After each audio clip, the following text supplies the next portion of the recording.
Τι βλέπεις? Μια γυναίκα βλέπω.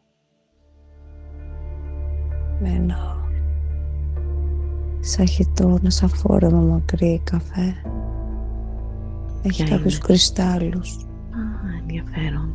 Τους κρατάει? Πάνω στο φόρεμά της. Πάνω στο φόρεμα. Τι χρώμα έχουν αυτοί οι κρυστάλλοι? Είναι ένας μεγάλος στρογγυλός.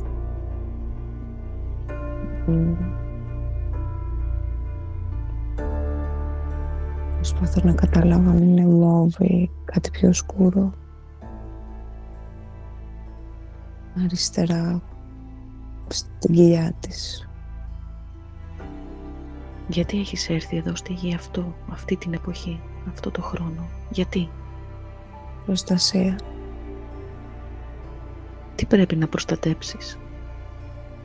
Εσάς. Ποια είναι αυτή η ικανότητα που έχεις και μπορείς να μας προστατέψεις? Λίγο. Τι?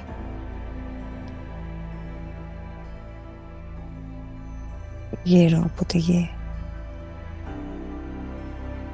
Δουλεύεις με την ενέργεια δηλαδή?